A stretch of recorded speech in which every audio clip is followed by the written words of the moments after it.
Welcome aboard, whether you are watching on the Salem News Channel, listening on the Salem Radio Network, maybe to the podcast, perhaps to one of the YouTube videos. Welcome, all of you. I want to begin by saying, if you're expecting some reporting on that team up north, Schadenfreude is not in season here. I like it when the Ohio State University Buckeyes beat my law school alma mater on the field. I don't like it when my law school alma mater is embarrassed off the field, and that's a pretty tragic situation all around.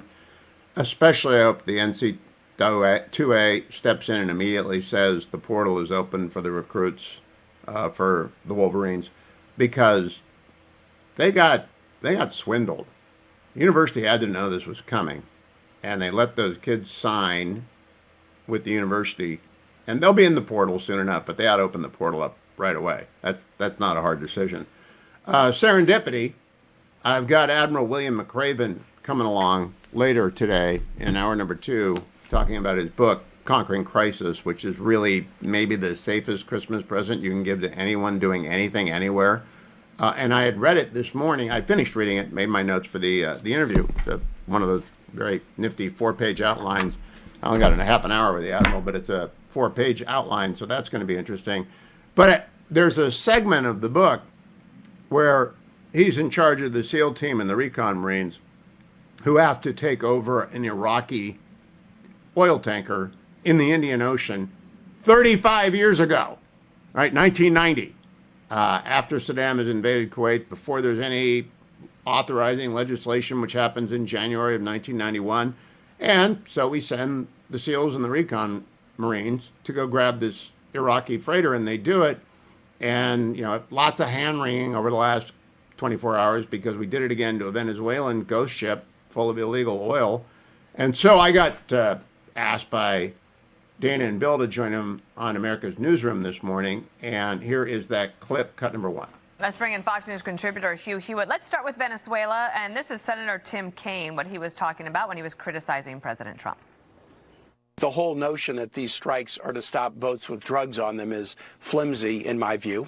And now here we have the seizure of an oil tanker. Is it about drugs? Is it about the seizing of oil? The president says the U.S. will keep the oil. Is it about regime change? Why exactly have we deployed so many of our troops, including Virginians, into a mission where we're using military action to kill people, to slaughter survivors of shipwrecks on the open sea in violation of U.S. and international law? Hugh, he said a lot there. I just want to quote from the new national security strategy about the Western Hemisphere, saying that the United States will reassert and enforce the Monroe Doctrine to restore American preeminence in the Western Hemisphere and to protect our homeland and our access to key geographies throughout the region. In some ways, you could say this has been a long time coming. Good morning, Dana. Long time coming, and it's also not unusual. I would recommend Senator Kaine brush up on American history, because in 1990, the first President Bush ordered the seizure of an Iraqi tanker in the Indian Ocean. It's written about in Admiral McRaven's most recent book, Conquering Crisis, because he was in charge of that mission. Very dangerous, very difficult, so hats off to the people from the Department of War, Homeland Security, and the DOJ that were behind that. But the point is, we've been doing this for 35 years. Whenever there is an illicit ghost tanker out on the seas or anyone violating the laws of the United States or the United Nations, we do this. And this time, President Trump also got an Article 3 district court judge to issue a seizure warrant. So there's no question that the seizure of the Venezuelan tanker yesterday was legal, it was appropriate, and it will deter other ghost tankers shipping illegal oil to people who ought not to get it, especially our adversaries abroad. As for all the other stuff that Senator Kaine said, ask away. That's his job. Article 1 gets to ask questions, but they got to listen to the answers. Right. The president is well within his authority. I want to also ask you about this. You used to live in California. You know it well. And Governor Newsom, who wants to run in 2028, he's finally talking about the border. Watch here. We failed on the border. We need to own up to that. Largest border crossing in the Western Hemisphere in my state. Spent $1 billion+ to do migrant centers, try to put a lid on things. And it was quite critical, but I tried to do it in a respectful way of the Biden administration. We failed on the border. We have to own that. What do you think of that?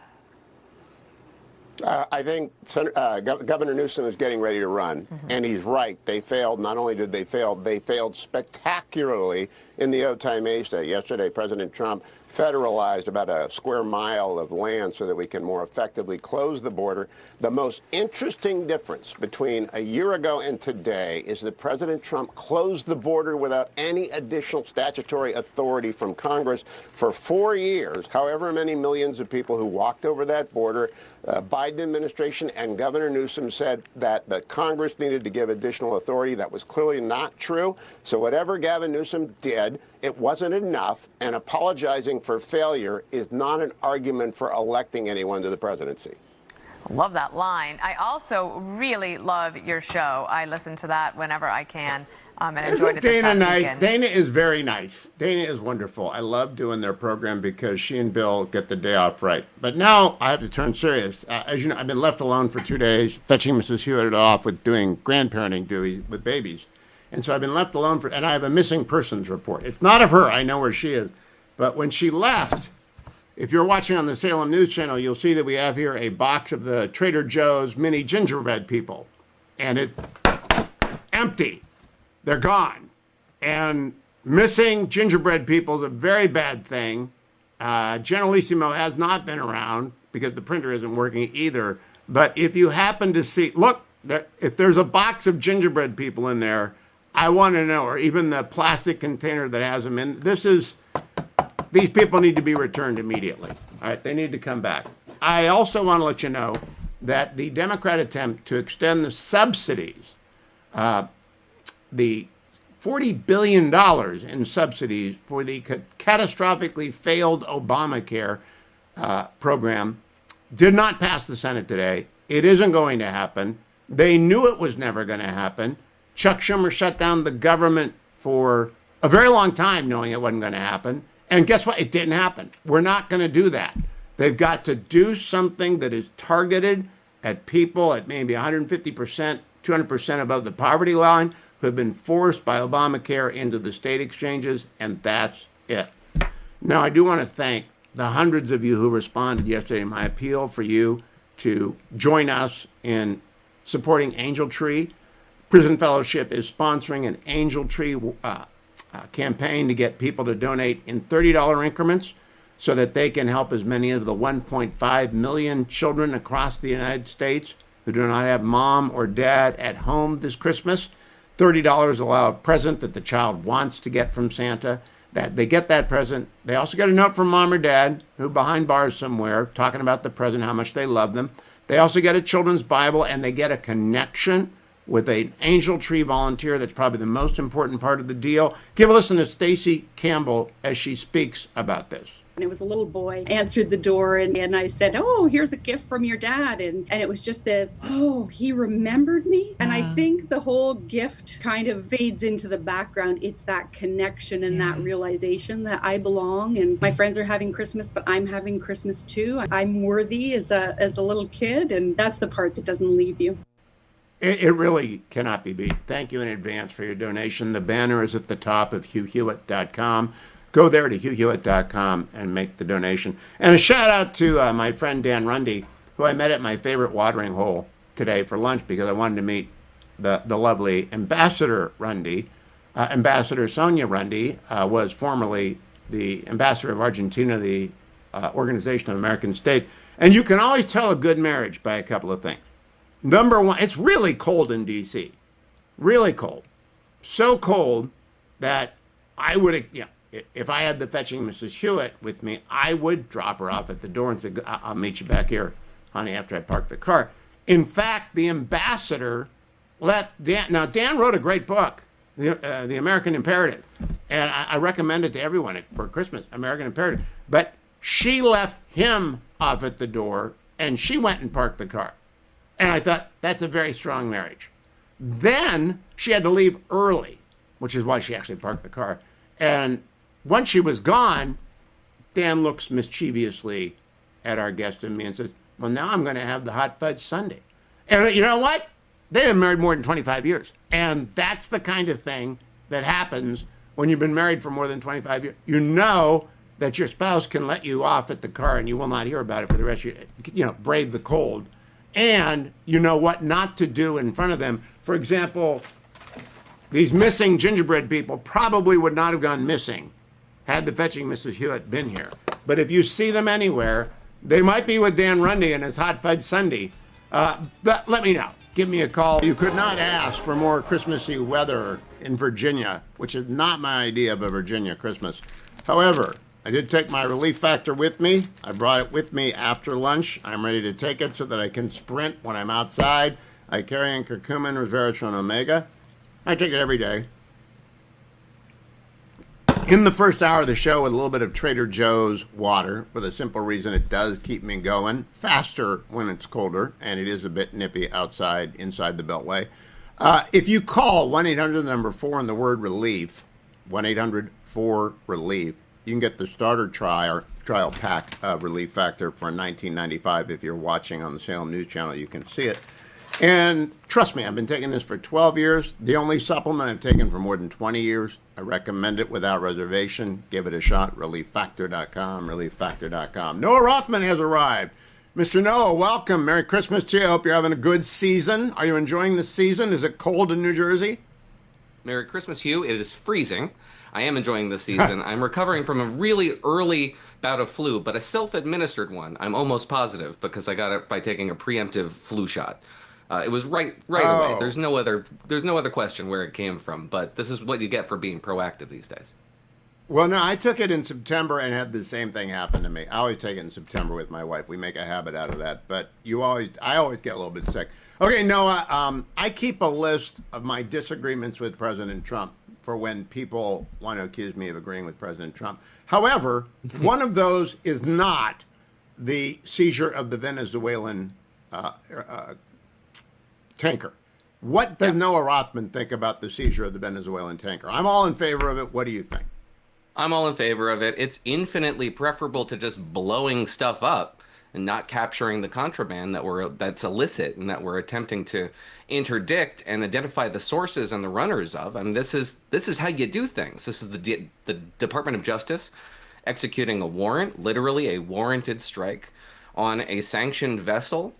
These things, it's a known secret that these things have shady origins, that they trespass American sanctions, that they transit Russian and Iranian oil, or provide lifelines to those regimes, to say nothing of Cuba. This is part of the anti-American axis in the world, and this, not drug interdiction, is how you get at the financial lifeline that keeps thug regimes like Maduro's alive. If you're trying to begin a regime change operation, and you don't want it kinetic, like, this is how you do it.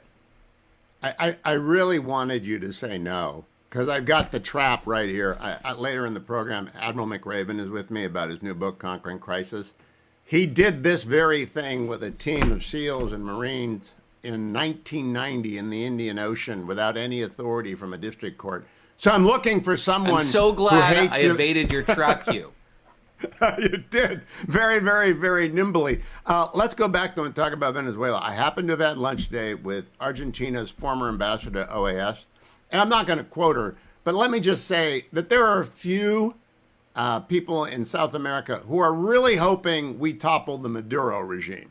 And I don't want to name any country, but they really do not like this guy, and they're afraid he's pulling the whole continent in with him. Ought we to listen to our allies in the region like Milei and go get the guy?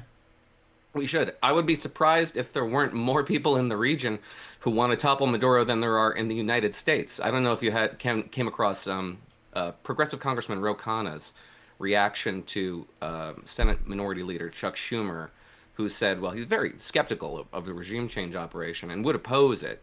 He said it would be lovely if Maduro would just simply abdicate. Everybody wants that, Chuck Schumer said. To which Ro Khanna replied, no, absolutely not. We oppose regime change, point blank. In other words, if you're tacitly, if not affirmatively, supporting the Maduro regime, a criminal regime, an illegal regime, a regime that slaughters and tortures its own people in broad daylight, a regime that sanctions anti-American activities as a thorn in our side, not just the Western Hemisphere, but the world abroad, that gives a lifeline to Cuba, that allows Russia and China a foothold into the Western Hemisphere. That's what you affirmatively support.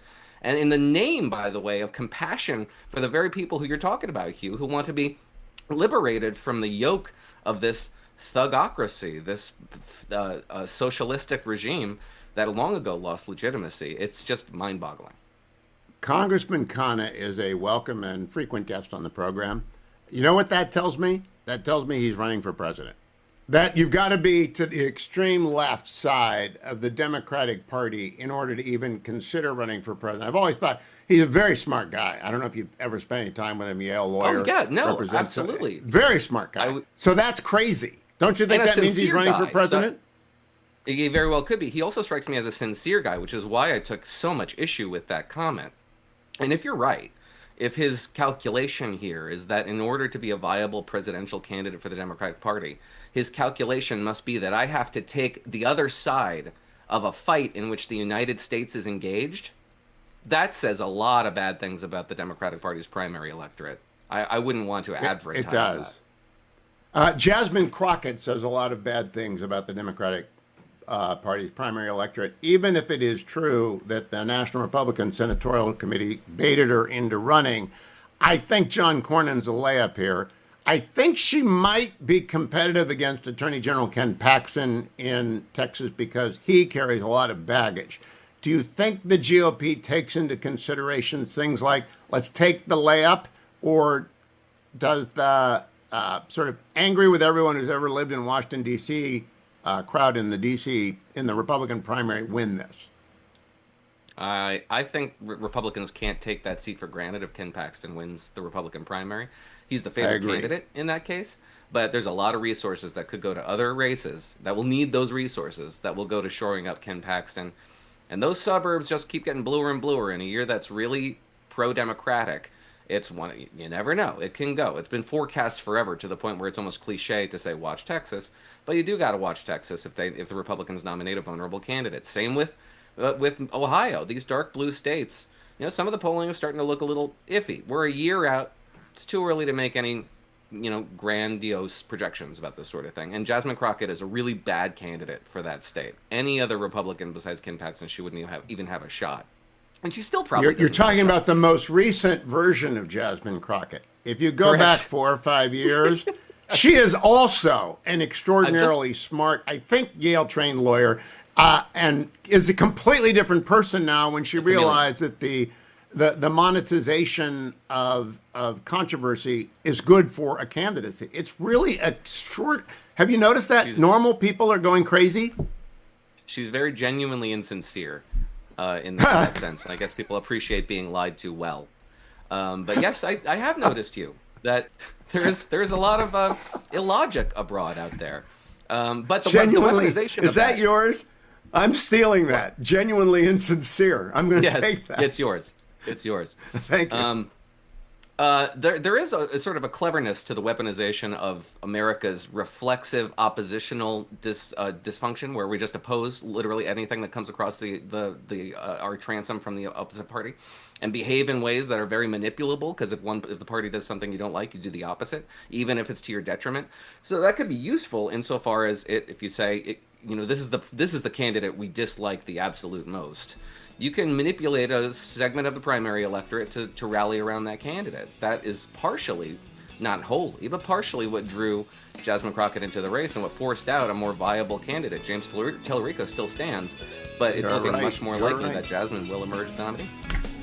I'm stealing that, and thank you for that. That's my Christmas present, Noah. Follow Noah on X at Noah C. Rothman. Listen to him on the Editor's Podcast from National Review. Now, this is one of those segments where I tell the parents who have got smalls in the back of the car, this is tough stuff. And so you may want to mute the radio for a moment or two, because for the next 6 minutes, I'm talking to Chai Ling. Chai is a wonderful human being. She is one of the leading dissidents about the Chinese Communist Party. She was at Tiananmen Square on that awful day. She escaped the United States. She made a great career here. And now she has produced a 4-part docuseries, Sexploited, about human trafficking. She joins me now. Chai Ling, welcome. Thank you for doing this. It's a gritty subject. How in the world did you get involved in bringing to light the incredible evil of human trafficking? Well, Hugh, thank you so much for me to be here, and it's a great honor. I was, as you said, a political refugee in America. I have a deep love, affection towards this great country who gave me freedom and helped me raise my children, give us a future. So I came to the Lord on December 4th, 2009. and the Lord immediately called me to do three things. The first thing was to end China's one-child policy. The second thing was to herald the Me Too movement to end sexual assault and harassment against women and workplaces. And so this is in 2015, the Lord made all two things possible, and it happened. Then this is the third assignment from the Lord, is to end sex trafficking in America and then beyond. Now, this is a not four-part me. series. Yes, It's correct. 4 parts. It's over at salemnow.com. People can go and watch it, about sex trafficking in the United States. Do you think my audience has any idea of how vast the network is? Because I do, because I know some people who work in law enforcement, but I don't think most people understand how vast human trafficking is. You're absolutely right, Hugh. This is a very problem. Most Americans are so blissfully happy or distracted with different things. We have no idea America's under siege. Our children, our sons, our daughters, our families, our marriages are under siege by this massive evil against all of us. And so the four-part series, the first one is Death by DM, is what they do to target beautiful, amazing, handsome, promising young boys. The second one is Pretty Lies, Ugly Truth, is how they target our daughters. And the third and fourth one are sex trafficking in America, and also how do they escape to freedom. There are 6 brave survivors share their amazing story. So unfortunately, this evil is so insidious, so lethal, and so disguising self. And so that's what we need to know. Otherwise, we as a nation, will be finished. So this is such a... Chai, it happened yesterday. The New York Post yesterday had a story about a 15-year-old boy who fell for that scam where they pretend to be a young teenage girl. They exchange explicit pictures, and then they blackmail, and the young man took his life. And it's in the New York Post yesterday, and it's your first episode, focuses on that. I guess parents just have to sit down and be very explicit with, no matter how uncomfortable, embarrassing it, they've just got to warn them. Is that your view? Absolutely. This is something that every single parent need to watch. Every single family needs to know. Every young man, a woman need to know. And in the Death by DM, when we were producing it, I just cried for so many days. These are beautiful, bright, young boys, and they do not deserve it. Their family do not deserve it. This is by some scammers on the internet. And as the victim's father, Brian Montgomery said, I thought my son Walker was safe.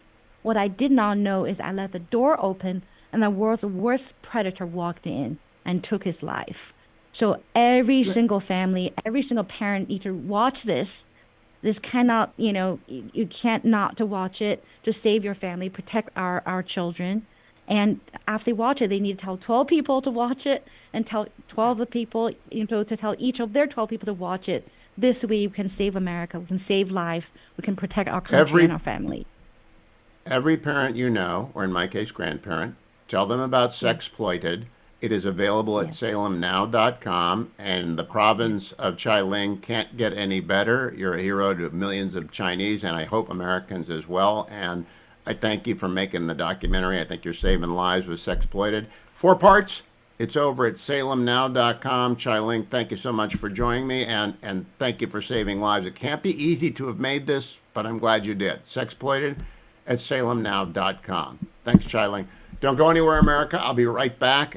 It is the Christmas season, and now, parents, you can turn the radio back up. But talk to your boys, your girls from junior high on up about this before they end up in that world. So very pleased to bring you Eliana Y. Johnson. She is the editor-in-chief of the Washington Free Beacon and a regular on the Commentary podcast. Anyone who's listened to my program for the last 2 years know it's the one podcast that I always start with. Commentary has always been brilliant. They lost Matt Continetti to the Wall Street Journal, and they immediately tapped one of their semi-regulars, Eliana, to fill in. And boy, they have not missed a beat. Eliana, it's wonderful hearing you on the Commentary podcast. Congratulations on that. I've had your dad on twice since I last talked to you, so you've got a tough act to follow. But before we go to your Wes Moore blockbuster story in the Washington Free Beacon this morning, how are you? I'm good. Hugh, it's so funny that you say that because Matt Continetti, of course, is also my predecessor at the Free Beacon. So I followed him here and I followed him on the commentary podcast. So I am destined to, fill Matt's shoes wherever I go. Don't it's been go a to lot the of Wall fun. Street Journal. Don't go to the Wall Street Journal. I'm It's very behind a happy at the Free paywall. Beacon. Good. I'm very happy at the I want to Beacon. know, though, the commentary podcast is produced at some insane hour. Now, I used to get up for 10 years to do the morning drive show, but then I was done with work at 9 a.m. You folks do that, I don't know when, but then you have to go to work. How did you fit that commentary podcast into your schedule as EIC at the Free Beacon? I have to admit, we now are usually recording at 9 o'clock, and that is because of me, because I have little kids. Although Seth Mandel also he's got 3 times as many little kids as I have. But I don't know, somehow Seth can do it. I need to be with my little kids, between 7 and 9, and they are out the door at like 8:45. So they have been kind enough to record a little later. But I think in the Continetti days, they were doing it quite early. I also am just not really a morning person, so I don't know how they did it, and Hugh, how you did it. When you were on it at 6 a.m. I like to say I'm not a Because morning I was person, and done. I'm not an evening person either. I like to wake up late and go to bed early. That's my MO, but I marvel every day I listen to the commentary podcast. I learn stuff, and you've added so much to it. Now let's go to your big scoop, because scoops are the coin of the realm. And you guys scooped Wes Moore, formerly leading contender for the Democratic nomination in 2028, but felled by a missing thesis. Can you let people know the story, Eliana? Sure, there's a lot of detail in it, so I would encourage folks just to go to freebeacon.com and read the story if you're interested. But Moore, the background on Moore, who has a sparkling resume, I think that's the first thing to know about him. Yep. He is a graduate of Johns Hopkins University, where he played football. He was a Rhodes Scholar, and he's a military veteran. He's also a handsome, smart African-American guy. Center left, and was elected governor of Maryland. He won a prestigious White House fellowship in 2006, and his application for that fellowship is public. On that application, he claimed to have received his master's degree from Oxford in 2003, but elsewhere on the application said he received it in 2004, which made us curious. Oxford says he received that degree in November of 2005, when Moore says he was serving in the 82nd Airborne Division in Afghanistan, and that's long after he said he had begun full-time work at Deutsche Bank in London as a full-time employee. So I can't say we've answered what's going on with the timeline here, but Moore did say he wrote a thesis about radical Islam in the Western Hemisphere, and he gave the title of the thesis in this White House application. Now, when you get a master's or a PhD at Oxford, most people, and there's lots of famous Rhodes Scholars, store their thesis in Oxford's library. So if you go ask for Susan Rice's thesis, or Rachel Maddow's thesis, the famous Rhodes Scholars, Oxford's library will give you a link to that thesis, but they do not have Wes Moore's thesis. It's nowhere to be found. So we went and asked the governor's office for that. And the governor's office did not produce that thesis for us. One other thing, Hugh, he also claimed to be a doctoral candidate at Oxford, and there's just no evidence that he ever was. And his office also declined to provide the name of his academic advisor who would have overseen his studies. And Oxford University and the Rhodes House, which oversees the Rhodes Scholarship, they also declined to provide us with any evidence that he was a doctoral student. So this to me seems like a case of puffery and resume inflation on the part of Moore. And we don't know why he's hiding this thesis. I do think it existed, but we just can't say, where is it? What did it say? We may never know. I want people to realize that the White House Fellowship is probably the most coveted, prestigious award available in America, much more than the Rhodes, and that when you take it under false pretenses, if in fact the governor did, you're denying someone else the opportunity. And he went on, I learned from the Free Beacon, to get the fellowship at the Department of State, which is the second most coveted of the White House fellows. So it's actually a big deal. But my favorite line in the story, Eliana, is when his press secretary says, the Free Beacon isn't doing journalism, when in fact the very essence of journalism is investigating people's resume lies. It's like journalism 101, isn't it? That's sort of when you know you have a story, is when they're attacking the outlet as opposed to the substance of the story. Because if the story was false, they would produce the thesis and we would simply have abandoned the story. And I will say, Hugh, the reason this story has teeth is because Moore's application to this fellowship is public. You can go look at it, and he's had problems like this before. Moore's spokesman, Amr Musa, says the Beacon, this just fits their partisan narrative. The narrative it fits is that when you scratch beneath the surface of some of Wes Moore's claims, they're not fully truthful. Now, he claimed to have been born in Baltimore when he was running for governor of Maryland because that would have been convenient. He was not. He claimed to have been admitted to the College Football Hall of Fame, which is an organization that doesn't exist. And he claimed to have been awarded a Bronze Star before he had been. He's since been awarded the Bronze Star. But I would say, Hugh, that Moore appears to be another Tim Walz, where there are lots of self-aggrandizing, braggadocious, and BS claims on these resumes that will be exposed. People will pay attention when he steps onto the national stage. When the Free Beacon comes calling, get your answer ready. Go over to freebeacon.com if you want to read the story. Eliana Y. Johnson, follow her on X. Listen to her most days on the Commentary Podcast. Thank you for being back as a semi-regular, Eliana. Whether you are watching on the Salem News Channel, listening on the Salem Radio Network, or one of our wonderful affiliates across the country, or on podcast tomorrow on Delayed Podcast. Realize that coming up in hour 3, Secretary of Energy Chris Wright is joining me. You don't want to miss that because we're going to get into why the cost of your heating oil and your natural gas is so high, why gasoline is falling. We're going to talk with the Energy Secretary as well about small modular reactors and how soon they can come online. Coming up next hour, however, Admiral William McRaven, retired United States Navy, is going to talk with us about his most recent book, Conquering Crisis. I think they're FedExing a number of those up to my alma mater in Ann Arbor at the law school because they're just going to pass them around the campus as they are a university and a football team in crisis today. And no one expects to get punched in the mouth, and everyone does every now and then. And the Admiral's book, Conquering Crisis, is a must-read. For Christmas time shopping, you want to head over to Amazon, look up McRaven, and go there. I want to mention you, though, about Christopher, Secretary Wright. I saw him recently offline, and we were talking about gas and natural gas and permitting. And then I went down to Texas to the Fort Worth gathering of the American Legislative Exchange Council, which is a sponsor of my program, alec.org/Hugh. And the cost of gasoline in Fort Worth was $2.55 a gallon.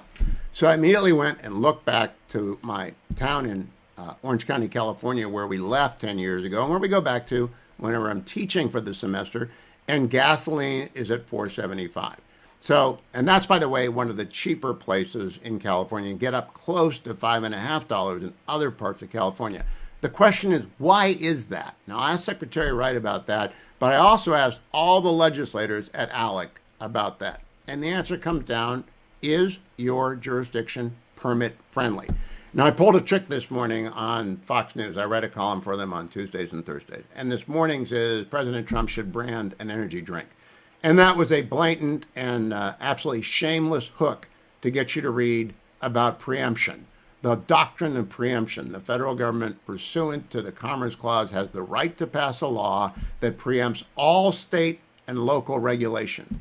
And they need to do it on pipelines because the state of New York, as is explained in the Fox News column today, head over to Fox News, look up Hugh Hewitt, is about why New England is suffering such ridiculously high energy prices.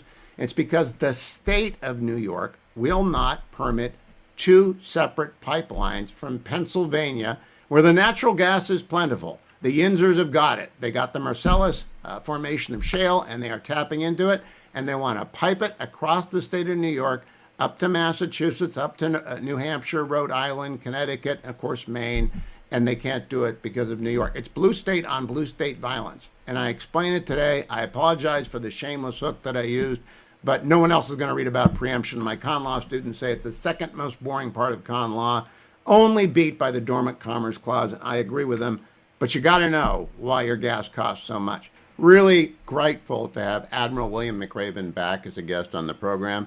Admiral McRaven has a book out this year, Conquering Crisis, which is perfect for the Christmas present you need for anyone who's in authority over anything, because it's only a question of when the crisis is going to hit.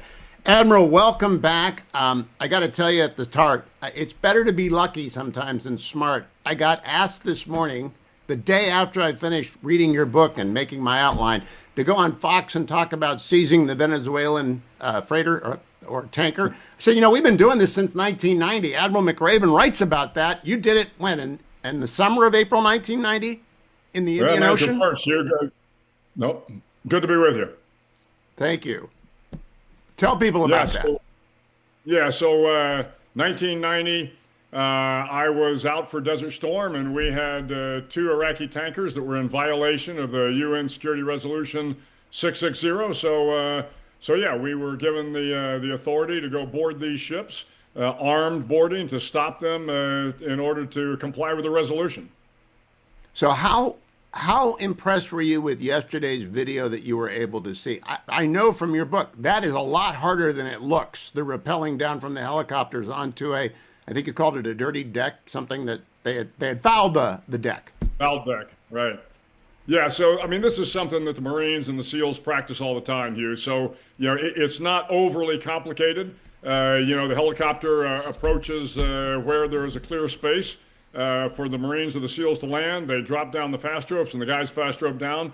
From what I could see on the video, it was not a long fast rope, which was good. It allows the guys to get on the ground quickly and then begin to disperse and again, go about their business. So it's something that we rehearse and practice all the time. So my guess is it didn't take a whole lot of preparation for the SEALs and the Marines to get ready to do this. Now I'm going to go to page 161 of Conquering Crisis, Admiral. You've got Commander Mabry, and he's going over your ops plan, and he's not very happy with you because you were pretty confident in your plan, but it turns out something I do not know, nor do I doubt. I'm certain civilians don't know. The toughest mission is to try and plant a limpet mine on a ship at deep anchorage. Now, that's counterintuitive to me, but I'll take your word for it. Explain to people what the commander had to say to you about details. Yeah, so this was about 1986. I am at what is referred to as SEAL Delivery Vehicle Team 2. And my commanding officer at the time was a guy named Bob Mabry. He was a very seasoned Navy SEAL. And so back in the 80s, we drove these little manned submersibles. You could put 2 or 4 guys in it. They were wet submersibles, so you wore scuba rigs, and you would take the SEAL delivery vehicle and you drive it underneath a ship. And of course, a ship at anchor, to your point, Hugh, it swings on the anchor, which is what makes it challenging. And you've got to kind of pull up underneath there. Then you put the limpet mine, in this case, a very large practice limpet mine, on the ship. But in the course of my briefing, I was the new operations officer at this team. And I was the guy that was supposed to supervise all this. And at one point in time, Bob Mabry started asking me a lot of detailed questions, which I didn't have the answers to. And when I was looking for a defense, I remembered I had read some Harvard Business Review talking about micromanagement, how micromanagement was an ugly term because it meant that you were, overly impressing yourself upon the rank and file. And Mabry quickly pointed out to me that micromanagement was not a dirty word, not an ugly word, because you have to make sure that the men and women working for you know exactly what your expectations are, or don't expect them to meet or exceed those expectations. And then you can begin to loosen the reins a little bit. But his point was, look, if you're in the middle of a crisis or if you're in the middle of doing something that's important, make sure the men and women working for you know exactly what's expected of you, give them detailed directions, and then once they have the framework, then you can begin to back off a little bit. I found very compelling about Conquering Crisis, Admiral, is you use your own foul-ups as examples of how to prepare for other people's crises. And we'll come back to the University of Texas data center in a little bit.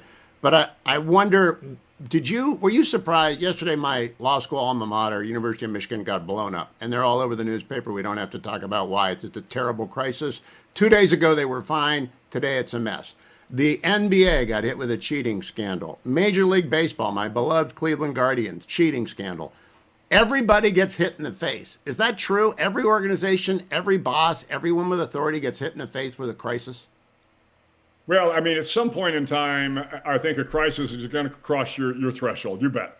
I mean, if you're a leader in charge of an organization that's, more than one person, yes, sooner or later, you're going to be confronted with a very difficult leadership challenge. So what I try to lay out in Conquering Crisis is a way to think about how to navigate those difficult times. And of course, I've got kind of my 5-step approach, which is you got to assess the crisis first. You've got to report the crisis. And this is the area, Hugh, where people tend to want to shade the truth.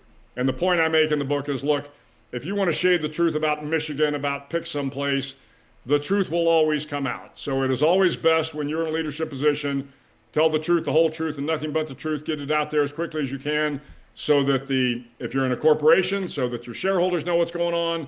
Also, so that the men and women working for you know what's going on so they can help you get through the crisis. If you tend to shade the truth, if you tend to hide the truth because you're in the middle of a crisis, because you think it's going to protect the organization, it will not. And you will find yourself in deeper water in the long run.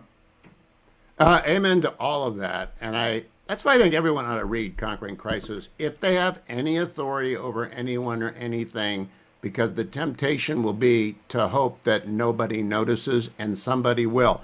Now, Admiral, I want to go back to the data center. University of Texas Chancellor, you had a vision. It didn't work out. You went out and took the hit in front of everyone, and you went into your office. And then everybody needs, I hope I pronounce his name correctly, a Tony Cucolo on their staff to come in and shout morale check. Would you? I hope he's still your friend. What does morale check mean for the civilians out there? Yeah, Hugh, he is still my friend, and I see him often. So, Tony was a retired Army 2-star, tremendous combat leader, and I had just been kind of punched in the gut with this great idea I had that did not go well in the state of Texas. And so I'm kind of back in my office, candidly, probably feeling a little sorry for myself. And the door swings open, and Tony yells, and he's a big kind of barrel-chested guy, and he yells, "Morale check!" And then he begins to tell me how screwed up I am. "Oh, man, that did not go well. Oh, boss, and he goes on. And, of course, this is what soldiers do to soldiers. They harass them unmercifully in a way that kind of gets them to realize that, hey, boss, oh, by the way, it's okay. And there's a lot bigger problems out there than what you're going through. But the message that Tony gave me was, yeah, boss, you need to make sure that your morale is good, but your job as the leader now is to go make sure the men and women working for you, that their morale is good, because they're going to help you and they're going to help the organization get past this crisis by working hard if they know, you can inspire them." So to your point, and in the book, I talk about, look, after that, I walked around, I talked to people, I went to the lunchroom, went to the gym. You spend time with people, you let them know you're okay, the organization's okay, and then you can begin to move forward.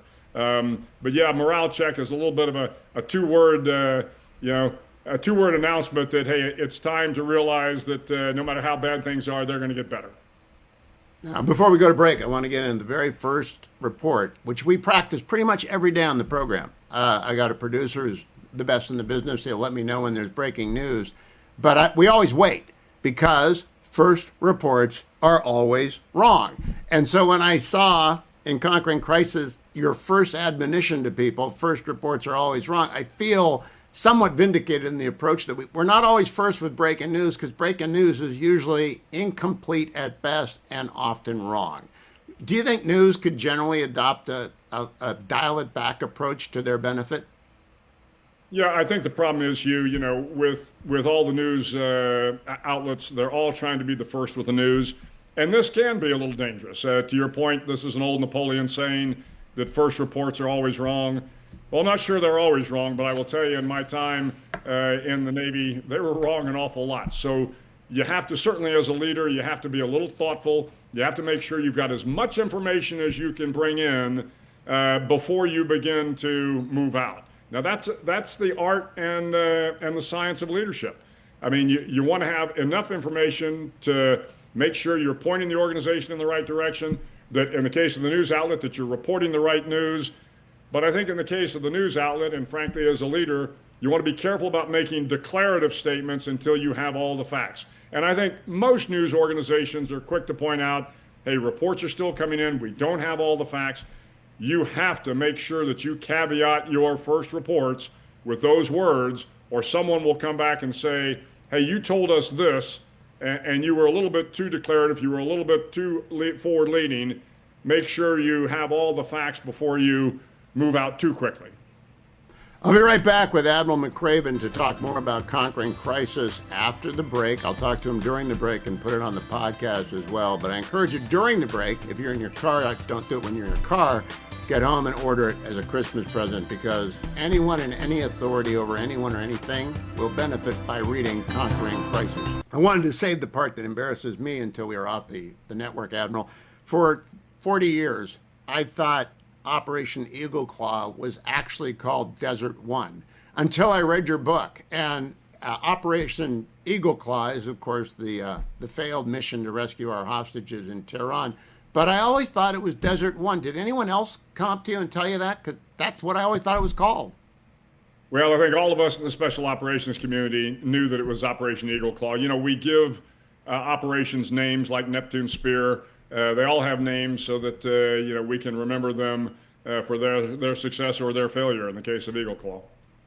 Now, when you described that, it brought me back. I was working for President Nixon at the time as a young ghostwriter. That is the most complicated set of moving parts that I know of, but I assume there are missions that I don't know of. Did you consider that degree of complexity and timing extraordinary, or is that routine for our special operators? Yeah, well, for Operation Eagle Claw, it was absolutely extraordinary. And let me start by saying that the men that went on this mission were about as heroic and as patriotic and as committed as any, soldiers, sailors, airmen, Marines that I've ever been around. I know a lot of them from that mission. But the mission was exceedingly complicated, and this was one of the problems. It was exceedingly complicated, and not only that, Hugh, we didn't have an integrated team at the time. You had, Army Green Berets and the Delta Force guys. You had Marines that were on ships. You had, Air Force guys who were up in the air. But today, of course, it was as a result of what we refer to as Desert One, Operation Eagle Claw.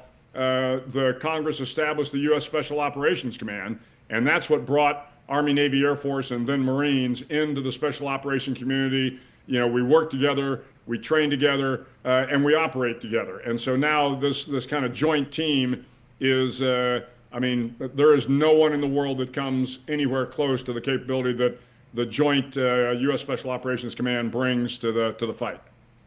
Admiral, I'm going to ask you about that. It's in my outline somewhere. Do you think our pacing adversary, People's Republic of China, I know they must be trying to imitate special forces. Do you think they have anywhere near the capacity to do what your guys did and gals did? Yeah, the difference is, Hugh, of course, we've been at war for the last 20 some odd years, and most of the guys that came in after 9/11, if they were young, a lot of them are still in. So you have, certainly in the special operations community, you have people that have a lot of combat experience, and all the training in the world, won't prepare you for war. Only being in war, only being in combat gets you prepared for the next combat mission. And even those guys that are probably a little older and a little longer in the tooth, they are now training the next generation. So when I came in, it was the Vietnam vets that trained me. And so you learn techniques that you wouldn't have gotten from the book, or you wouldn't have gotten just from standard training. So I think we will sometimes still be one of the best. Joined by Admiral William McRaven, whose most recent book, Conquering Crisis, came out earlier this year. It is the perfect Christmas present. If you're sitting around thinking, what do I get for the boss? What do I get for the people that work for me? Give them Conquering Crisis. Admiral, I got to triage all the different things I want to ask you, so I'm going to move in order. I'm going to go to Chapter 5 now. Move all your options forward.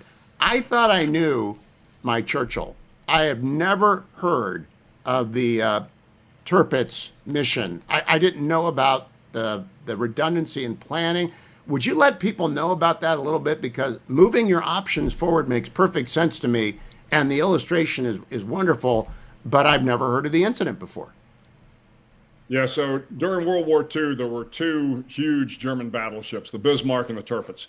The Bismarck gets sunk reasonably early in the war, but not after it took a tremendous toll on the Royal Navy. So the Tirpitz at one point in time had been damaged, but it sailed up into Kap Fjord up into Norway.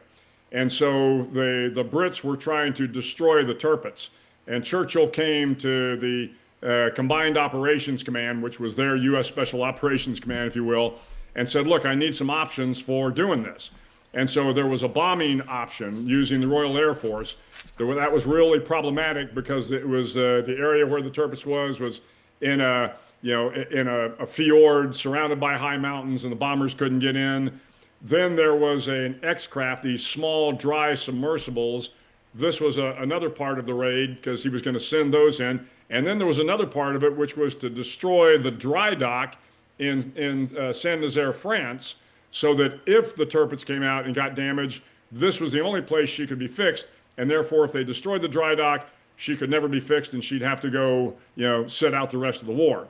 So this idea of, look, if you're going after a tough assignment, you don't just have one option, you have multiple options, and you want to make sure those options are as far forward as you can bring them so that when you have to execute those options, you don't have to spend another, week or months or years, in this case, planning them. So all of these were being planned simultaneously by Churchill and the Combined Operations Command. It's a fascinating, you got that from one of the first person operators of the X-craft. And I don't know how he was when you were talking to him, but I thought, I got to tell Larry Arnn about that. He's one of the leading Churchill authorities, and he'll probably give me more details, but I hadn't heard about that. Now I want to move to have a council of colonels. You go over and take over for Stan McChrystal, who's been a guest on the show a couple of times, General McChrystal, and you think you're doing pretty well leading special operations in Afghanistan to 2008. You walk in, you sit down with Ambassador William Wood, professional, and door closes, and he says, your tactical successes are leading to strategic defeat in Afghanistan, which is a pretty cold bucket of water in the face. Would you tell people how you reacted to that? Well, to your point, Hugh, I had just come in as the new commander. I replaced Stan McChrystal. And so I was making my usual office call. I got into Afghanistan, decided I'd go visit the ambassador. I had not met him before. I go in expecting that this is going to be kind of a collegial, first meeting, and it turned out to be anything but. And let's just say the ambassador and I got into a very, very heated discussion. And oh, by the way, Bill Wood is an absolutely fantastic civil servant, ambassador, public servant. But at the time, I will tell you, he and I were not exactly going to be sending each other Christmas cards. What I realized after this very, very contentious meeting, as I'm flying back from Kabul to Bagram, it's about a half an hour flight back, I had to ask myself, okay, well, look, I was furious with the ambassador because he kind of questioned the caliber of my troops. He questioned the plan that we were executing, and I had been part and parcel to building that plan, so I took personal offense to it. And I had to ask myself, what if he's right? So this idea of having this council of colonels, I think every leader needs a group of people. And again, we call them in the military the council of colonels. Generals and admirals have had the council of colonels for a long time. The idea was the colonels were men or women that were unpromotable. And they weren't going to make generals, so they weren't worried about telling you the truth. They weren't worried about speaking truth to power because they thought, well, hey, I'm not going to go any further. So you want to make sure you have men or women that will be honest with you. So I went back to Kabul. I pulled my team together and I said, hey, I need to find out whether or not the ambassador's right. And so we got this great Colonel, Bill Oslin. He pulled together a team, and they spent several weeks looking at it. And of course, Bill came back pretty quickly and said, hey, I think the ambassador was right. We can do a lot of things better. Wow.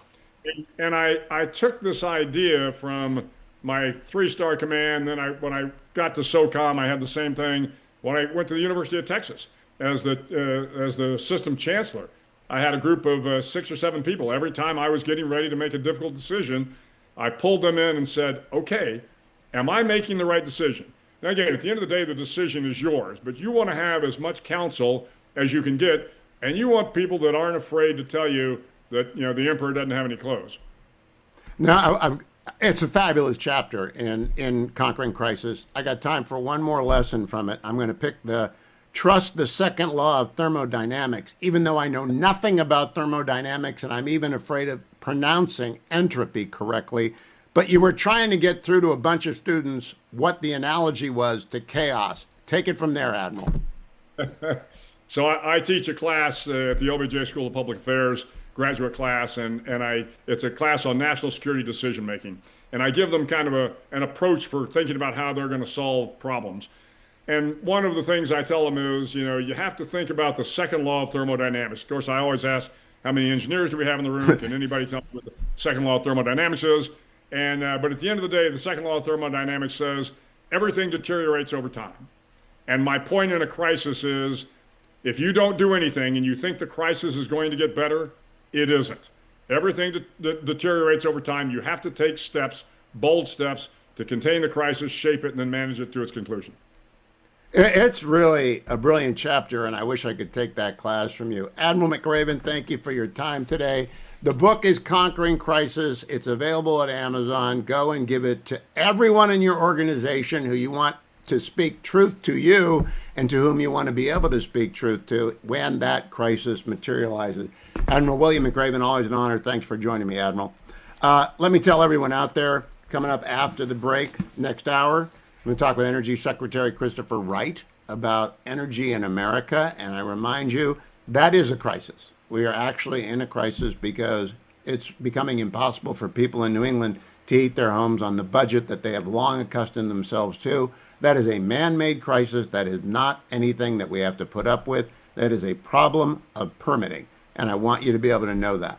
Also want you to know that we are sponsoring right now an Angel Tree campaign, trying to help the children of men and women who are in prison. And there are 1.5 million children in America whose mother and or father behind bars. And they cannot be with mom and dad at Christmas. But through Angel Tree and your generosity, and the banner is at the top of HughHewitt.com, we can help out at least a few more of those children. Every $30 we raise is another Angel Tree present delivered, along with a Bible, along with a note from the mother or father who is in jail. So please don't wait. A lot of you have already, thousands of you have stepped up to help. Thank you for that in advance, but the banner is over. There are only 14 days left until Christmas. So we really need to figure out how many people Angel Tree can serve, how many kids they can serve.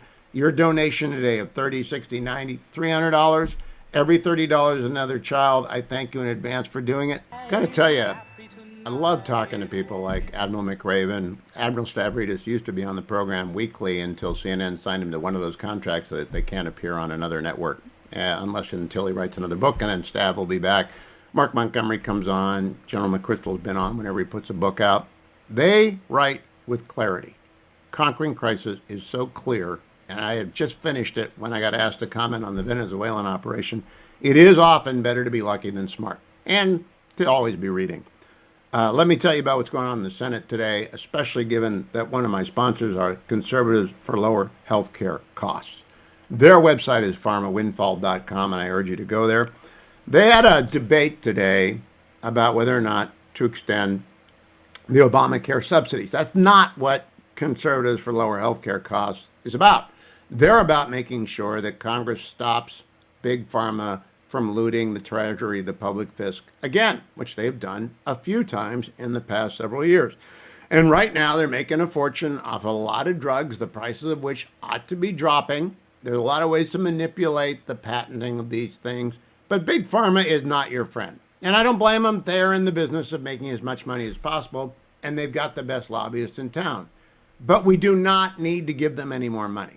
We do not need anything except more competition and price transparency for Big Pharma. So if you want to be a part of Conservatives for Lower Health Care Costs, go to pharmawindfall.com. I repeat, pharmawindfall.com. Stand up against bailouts for companies that don't need them and against fixed pricing that is actually anti the American consumer, who provided the R&D in so many ways over the last decade to Big Pharma. And we just got to tell Big Pharma, like the rest of people, used to COVID money, no more, it's over. Go back to making money fair in the old-fashioned way and get that done today. Also want to tell you about my friends Andrew and Todd, andrewandtodd.com. 888-888-1172. 888-888-1172. I wake up at night saying 888-888-1172. Why? Because Andrew Del Rey has been my friend. He's been in a Bible study with me for more than 25 years. Todd Avakian is his partner and colleague at Union Home Mortgage. And those two run andrewandtodd.com, and they originate the loan. They underwrite the loan, and it's their money, right? It belongs to Union Mortgage Bank. So when you're dealing with andrewandtodd.com for a home loan or a mortgage refinance, or if you're a senior citizen, 62 and older, and living in your primary residence, a reverse mortgage. You don't have to ever make another payment, but you can get some equity out of your house. Or whether you're a first-time home buyer, or if you're a veteran and you don't want to put any money down, call andrewandtodd.com. They did my loan when we moved back to the Beltway from California 10 years ago. They've done Dwayne's loan. They've done a lot of loans within the Salem organization for years. And the reason is simple. They are honest, straightforward, and they do not upsell you. Moreover, they put you into their system that says the light begins to flash. When the interest rates finally drop, doesn't appear it's going to be anytime soon, if we are to believe Secretary or Chairman Powell yesterday, they will call you and tell you it's time to refi. But if you've been waiting for rates to drop, they're not dropping soon, and Jerome Powell couldn't have spelled it out any more clearly than he did yesterday. Where they are now is where they're going to be for 6 months or so. Call andrewandtodd.com today at 888-888-1172. Finally, relieffactor.com. relieffactor.com. I'm in the relieffactor.com studio. The reason I am able to broadcast from the north, from the Beltway, from the west, as I move around the country, is because of Relief Factor. And I could not be their spokesperson, and they could not be my sponsor unless I took the product, which I have been doing for more than 12 years, and I believe in the product, which I do because I get my miles in. Usually, I confess, it's awfully cold in the Beltway this week, and I got 1 2-mile trundle in, and I've been hiding. I've actually been absolutely refusing to go out. Even waiting for an Uber today was a challenge. And so I haven't been putting the miles in, but I'm still taking the Relief Factor. Why? The whole purpose is to get the supplements in your system that helps your body's anti-inflammatory system work well, work at full speed, especially as you get older, especially as you pick up additional exercise. So whether you're exercising more, doing something differently, or just getting older, and you should be doing the former, and you're definitely doing the latter, try Relief Factor at relieffactor.com. Or you can call 1-800, the number 4, and the word relief. Their starter pack, 3 weeks worth, $19.95, less than $1 a day. But you can also call 1-800, the number 4, and the word relief, or just go to their website, relieffactor.com, relieffactor.com. Boy, is it raining in Israel. And I mean really raining in Israel. Joined by our friend Josh Kraushaar, editor-in-chief of Jewish Insider. You'll see him on Special Report a little bit later tonight. Josh, it's raining cats and dogs in Israel and Gaza, and tomorrow we will get stories on what is going to be epic flooding in both. But before that flood washes away the news cycle, can we focus on the video that Hamas took of the 6 hostages they would later execute, including Hirsch Goldberg Pollen, whose mother and father have been guests on this show? This is barbaric that this has been released and that they took it. It defies word. Anyone who wants to deal with Hamas is welcome to try, but why would anyone trust these people? I mean, this tells you, we've talked so much about the barbaric, all the barbaric nature of Hamas's terrorism. And I mean, this is really haunting footage from, I think it's about 8 months ago, but some of the hostages, including Hirsch Goldberg Pollen, were in the tunnels and trying to celebrate Hanukkah last year. And it was moving in the, I mean, this Hanukkah being a symbol of, fighting against the Greek Syrian army and fighting to maintain your practice of religion in the face of threat. And the fact that you see this footage, it is moving in one sense, but also haunting in that I think all of these hostages were later executed by Hamas not that long after that. So it's tough to watch. It's tough to see the photos and video, but in a way, it really hits you in the gut as well. Oh yeah, when Rachel Goldberg Pollen was on the program, we talked a little bit about Hirsch, and she would describe him as being just sort of an ebullient, bon vivant, loving everything about life, and that's what he is in this video. He's I think she uses the word luminous. He's making jokes about the Hanukkah treats that are typical of the holiday and the particular kind of bread that's served, and I can't even imagine executing them. Who would pull the trigger on these people? And you realize they're completely brainwashed. And I don't know how anyone ever expects them to abide by any deal whatsoever in any circumstance that isn't at the point of a gun. They've already broken this ceasefire repeatedly, haven't they? Yeah, I mean, look, the video is a remarkable display of resilience in the face of the most dire conditions you can ever imagine. And yes, like these are monsters. These are people who, I mean, the scary thing is that the ideology, the Islamist extremist ideology that Hamas represents is sadly all too frequently represented by a lot of the Palestinians that live in Gaza. There hasn't been that widespread call to arms against this autocratic and extremist regime, and that's part of the problem. That leads to what's next in dealing with Hamas, because we have the Trump 20-point plan. It looks like the White House and the administration trying to move along the lines illustrated in the plan. But the problem is, and we've talked about this a lot on the show, Hugh, is that Hamas isn't going anywhere, and they still control a sizable share, not the entire territory, but they have control over a sizable share of the Gaza Strip, and there's no real pathway to dislodging them outside of the Israeli military. So we're kind of at a dead end, a little bit of a stalemate, and a lot of the allied countries or the Arab countries that are allied with the U.S. that have said that they might help out and try to offer troops or offer some support. They don't want to get involved either, because they don't want to get involved in the side of the territory that Hamas controls. They don't want to put their troops or put their people in danger. So we're kind of at a stalemate, and really it leads to the fundamental reality that the only force that's able to take on Hamas and able to really at least make some inroads in uprooting this terrorist group and the tunnels and all the infrastructure is the Israeli Defense Forces, and that's sort of the uncomfortable reality, certainly to the left, which was railing against the war, railing against Israel's defense against Hamas throughout the last couple of years. But that's the reality. It's the only way to take them out. So elections in Israel have to be held within 8 months. And at this point, I have no idea. I can't read the polls in Israel. I can't read the polls in the United States. Well, what is the situation? Because it would seem to me that we're going to be at the same place we are in Gaza then as we are now. So the polls that we have now are likely to be the polls that we have then. That's my non-expert, non-Israeli, non-Jewish perspective. Am I right or am I wrong? Well, I think that's a pretty good summation, Hugh. And as much as things change in Israel, the polling has been pretty consistent. The political situation has been pretty chaotic. We don't even know when the elections will officially be held. They're going to have to be held within the next year. The scheduled election date is going to be held in the fall of 26. But if the government collapses or it falls before then, it could be earlier. Netanyahu is, I think, vulnerable to.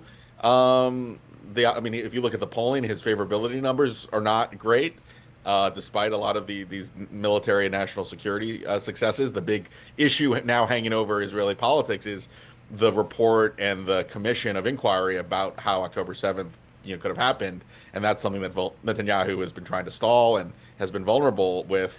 But look, the issue with Israeli politics for the opposition is they've never been able to really. There's so many different parties that it's been hard for them to kind of work together and form sort of the opposition coalition. So we still don't know who is going to kind of emerge as the leading figure in that space. Again, I want to repeat: I'm not Israeli. I'm not Jewish. I don't know Israeli law, but I do know an egomaniac when I see one, and I think the Israeli Attorney General is not doing anyone any good. Is that a widely shared opinion? She was appointed by the former government. Her mug is always on the news feeds. She's always against the government. She should have been gone a long time ago. Am I way off base? Well, I will say that Israel, the politics in Israel are closely divided on how much control the so-called bureaucracy, or maybe Netanyahu would call it the deep state, how much control, I mean, should have. It actually, we've talked about this before, Hugh, the degree of power that the unelected attorney general and a lot of the unelected bureaucracies have is more significant than here in the United States. There is that's been sort of the source of a lot of the Netanyahu government's frustration, that they have public support for some of the things they're trying to do, but it gets overruled by the courts or by the attorney general, which is not unlike in the U.S. The attorney general is not picked by the president. It's a bureaucratic role. So yeah, it's very maddening complicated. to It's me. a big issue. And lawyers already think too much of themselves to begin with, but when you give them that much authority, oh boy. Josh Kroshauer, editor-in-chief of Jewish Insider. See him on Special Report tonight. Follow him on X at Josh Kroshauer. I know many of you want to send me a Christmas present. Don't. They never get to me. And, you can, if you spot the missing ginger people from Trader Joe's who've gone missing while the Fetching Mrs. Hewitt is away, you can certainly send me their whereabouts. But I do want to tell you, if you want to buy a present for someone for whom you have a great deal of admiration and respect, or to whom you owe a great deal of your success, or to whom you just want to say, hey, you're special, then you go to besthotgrill.com. Best Hot Grill has been a sponsor of the program for many years. Rhett and Irene are friends of mine. They are also sponsors of Dwayne's World podcast. You'll hear them on all the other Salem shows. Why? Because we like quality, we like made in America, and the Solaire infrared grill is simply the best grill made in America. Comes in 5, maybe 6, but I think 5 different sizes, and you can choose which one you want. If you're buying for yourself, you'll get the big one, or if you have a limited amount of space on a patio, you might get number 4. If you want to give a hibachi, the easiest one to move around for a tailgate or a picnic, the smaller one. But I guarantee you one thing, if you give the gift of a Solaire infrared grill, any size, whoever gets it is never going to not remember you when they use it, and they're always going to thank you because it is an incredible piece of engineering, made in America. It's extraordinary in how wonderful it makes your meat taste. Some of you like to put fish on it. That's fine if you're a fish person, but I recommend get the beef, put it on the besthotgrill.com. Now, having spent some of your money by telling you to besthotgrill.com, let me tell you how to save some of your money. ConsumerCellular.com/Hugh. ConsumerCellular.com/Hugh. They also have a phone number, 800-411-4454. 1-800-411-4454. Why do you want to call them? Well, it's just a comparison shop. What else? It takes 20 minutes to switch if you decide to switch. It's not like a 3-year deal. It takes 20 minutes to switch. It takes less than that. It's a one-button connect to someone based here in America. All right, so they got American-based customer service. So one button to connect to a real, live, breathing human being, and that person can walk through what you're presently paying, get your phone bill out, find out what you're paying for data, and then they can tell you what you ought to be paying for data. And I think I can say with a great deal of certainty, if you're over 50 and you're on an unlimited data plan, you're paying too much, because Consumer Cellular will give you 2 lines. You and your spouse, you and your partner, you can get 2 lines on Consumer Cellular with unlimited data if you're over 50 for $60 a month. They also have 5 gig plans and 10 gig plans. What you should get depends upon how much data you use. To find out how much data you use, get your bill out and find out how much you're paying, how much data you're using. Big Cellular does not want you to look. They don't want you to call Consumer Cellular at 1-800-411-4454, but you should. 1-800-411-4454, and use my name, Hugh, and you'll get your second month free. Whether you call the number or go to consumercellular.com/Hugh, just say Hugh and you get your second month free. Merry Christmas to you if you're just joining us. Last week I was in Texas. I broadcast from the American Legislative Exchange Council, and as I was leaving, went by the gas station, $2.55 a gallon, at which point I registered. We got to get Secretary Chris Wright, who heads the Department of Energy, back on the program to talk about why in Texas they are paying $2.55 a gallon, in Oklahoma $2.36 a gallon, but in California the average cost of gas is $4.50. 41 cents a gallon. Secretary Wright, welcome back to the program. Thank you for making time in a busy holiday season. That's the question. Why does it cost so doggone much in California and it's so cheap in Oklahoma? Hugh, thanks so much for having me, and I'm glad those gas station pumps are delivering on my marketing. So I'm glad they prompted you to call me. But yeah, and Hugh, your numbers, of course, are correct. And if I put a map of like the price of gas across the country, you'll just see uniformly it's higher in blue states than it is in red states. So part of that's taxes. In California's case, it's very high gasoline taxes. They have a special California and custom gasoline blend. The rest of our gasoline is not exalted enough for them to burn in California. And, of course, California is running into a problem because they've got two big refineries that have announced closures that will close in the next 12 months. They won't be able to refine enough of their California gasoline for their California cars. They're the biggest source of internal combustion engines in our country. So they're going to have refineries out of state and maybe even in Asia making California blend gasoline coming in. And here the same is true for electricity prices. You know, the average price of electricity in blue states is 65% higher than it is in the average of red states. Well, I'm getting there. I've got family up in the Northeast, in Maine and Massachusetts. They're getting hammered on heating their houses. And it's either natural gas or electricity is at fault. I'm going to get the natural gas. Why is that? Why do they not have electric generation capacity in the blue states? So it's just bad political decisions. Politicians, you know, I think they thought they were in some, you know, climate save the world movement. But if they did the math, they would see everything they've done doesn't even move a needle on U.S., let alone global greenhouse gas emissions. But yet it has huge impacts on prices. In New England, the president and the whole administration are working to bring a solution to that, which is very simple. A natural gas pipeline from Pennsylvania, which is pretty near New England, up to the New England states. There is an existing legacy pipeline. So they do get natural gas from the rest of the country, but it can't deliver enough. So when it gets cold out, you have to prioritize natural gas to keep homes warm, and there's not enough to run the electricity plants. So the gas spikes in price, and it drives up their electricity price. They burn diesel, oil when it's cold as their marginal source of electricity. So it just drives up electricity prices. A lot of the homes in New England are heated by burning oil, which most houses did 100 years ago. And then as gas came around, people converted their houses to natural gas, which is cheaper and burns cleaner. But in New England, they don't have enough natural gas to convert the oil-burning houses for heating to natural gas-burning houses. No, Secretary, let's pause on that for a moment, because I was, again, the ALEC people, I got an earful from the Pennsylvania legislators. They want to build 2 more pipelines across the state of New York, and the state of New York or local jurisdictions therein will not allow them to build the pipeline. Pipelines are safe. They are not ugly. They deliver. It's like blue state on blue state violence. What's wrong with New York? Just crazy climate politics. You know, they have the best natural gas shale reserves in the world are under Pennsylvania, West Virginia, and New York. And New York is banned it. You can't produce it.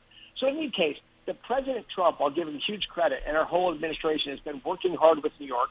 One of those 2 pipelines has all the approvals, and it'll break ground next month. That is going to lower heating prices, electricity prices in Long Island and parts of New York City. So that's a huge deal. The bigger one that would feed upstate New York and all the 6 New England states, that one we're still working on, but it's politics in New York.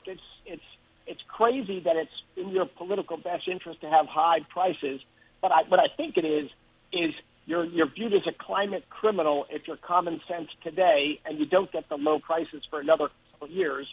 So it's not in the interest of New York politicians.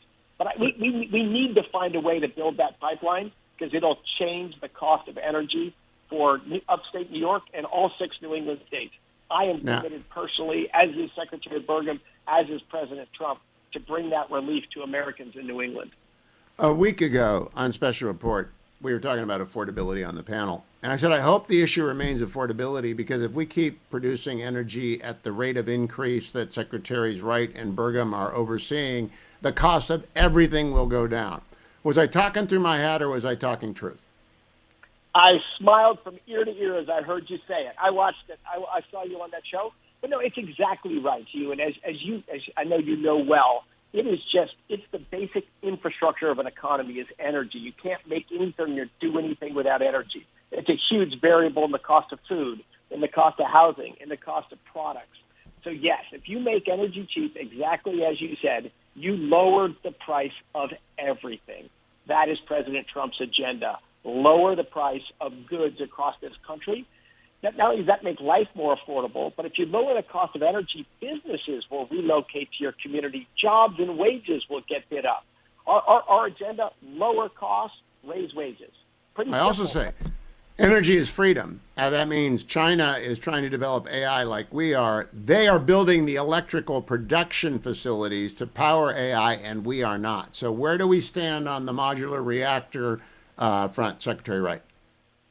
Again, great. Yeah, if you look at those profiles, you're right. If Harris had won the election, there's no way we could lead China in AI. They're screaming up their electricity production. Ours has been stagnant for 2 decades. So aggressive actions are being taken so that we can and we will and we are today growing electricity production in the United States. But 4 years of devastating policies from Biden at the national level and blue state policies, in half the states in our country, have dug us in a hole, but we're reversing that hole. We're stopping the closure of coal plants, stopping the closure of gas plants. Heck, we had to stop the closure of hydroelectric dams in Washington State. We're permitting new, affordable, reliable electricity. We're changing some rules that were just silly, that reduce the output of power plants. So believe me, we are all in to make it. So as fast as the hyperscalers can build data centers, we're going to get electricity to them. It is now let me throw you a curveball, Secretary Wright. I had lunch today with an expert on South America who told me that Bolivia, which has turned to the right, thank goodness, to free market, is the home to a lot of natural gas. They're landlocked. They need to build a pipeline. And they've got the critical rare earths that we need. Do you do any of the international stuff, or is that all up to Secretary Rubio, or do you work with him on that? Because we got to get Bolivia on our team and producing the stuff that we can't have in the United States. It's not here. And both of those are absolutely true. Bolivia has immense gas resources and incredible mining and mineral resources, as that whole corner of South America does. And no, energy is a global phenomenon. So I am working with the president and Secretary Burgum and Secretary Rubio around the world on energy policy issues. So we do international stuff. I realize, and SMRs, small modular reactors that you just asked about, the president's goal was to get 3 of them, critical meaning running, by July 4th of next year, the 250th anniversary of our country. An aggressive goal, but I actually believe we're going to do it. We will have at least 2. I believe we will have 3 by July 4th of next year. So these are coming, and these are private companies with innovations and private capital. All we're doing is enabling those companies to get running, but the time of small modular reactors is coming now. Now, Secretary, I don't want to tell anyone where they are, because then we'll get local environmentalist wackos parading against them. But do you have any doubt about their absolute safety? Because I don't, because the United States Navy's been running small modular reactors for, 50 years, 60 years. Do you have any doubt in your mind about them? Zero doubt. No, it's the safest way to produce energy on the planet, full stop. I wish, we're going to replay that again and again and again. Secretary Wright, I thank you for your time today. Come back and check in at least quarterly with us on all this, because energy is freedom, and you're in charge of freedom because you're in charge of the Department of Energy. Thank you for spending some time with me. Thanks, Hugh. You're the best. I don't know about that, but I do know that energy is freedom, and we need more of it. And thank goodness President Trump is an all-of-the-above guy, as is Secretary Wright, Secretary Burgum. And I found out today, Bolivia. Who knew? Who knew that Bolivia had all the rare earths that we need, America? They do. And luckily, that government has taken a turn to the right after decades of communists, basically decades of radicals. The people of Bolivia said, we'd kind of like to improve our standard of living. That means go get our rare earths and sell them to the United States. That's good news. You should know why I'm playing this song for Jim Garrity. His podcast is the 2 Martini Lunch, 3 Martini Lunch, actually. And this is none other than Dean Martin. What do you think, Jim? You like this as your Christmas music? I'm perfectly fine with it. I might prefer Let It Snow from Die Hard, but I'll live with that. That's a 33% cut, Hugh, in our number of martinis. Is it a suggestion we need to sober up a little? Well, I'm sorry about the lighting. Don't. It's nighttime. It's sun goes down very early when we approach the winter solstice. So, man, it's been brutal inside the Beltway this week, and I sound like a whiny baby because I'm a whiny baby. I do not like it this cold. Garrity, before I get to your column on Tim Walz, in which you said he might be dissolving or falling apart, and that was still in the present tense. I want to find out in the past tense from the Washington Post last week. I just had on Energy Secretary Chris Wright, and I have made the argument that if the issue remains affordability by next November, the Republicans will be in good shape because production of energy drives everything down, and we're doing that in spades. Do you agree with my assessment? I think affordability is our issue, Republicans' issue, if we continue to increase the supply of energy. I am skeptical if the Trump administration and congressional Republicans can lay out an argument and say, here are all the things we have done, here's all the things we are still doing, and here are all the things we wanted to pass but we couldn't pass because of Democratic opposition. Then maybe they can point to that. They could point to housing restrictions in blue states and blue cities and saying, look, there's only so much we can do at the federal government. A big problem is not in my backyard and restrictions on housing construction and stuff like that. That's why housing is expensive. They probably could do okay on that. If the president runs around and says you don't need to buy so many dolls for your daughter, and this thing about you don't need 37 pencils, you can get by, then Republicans are going to get shellacked on all of that. So that's a bad argument. The good argument is we're doing everything we can. It's Bernie Sanders arguments. Yeah, it's crazy. What I do like, though, is they do have, Christopher Wright just said, we permitted the pipeline from Pennsylvania across New York to bring natural gas to New England, which will lower the heating costs of all of the New England states.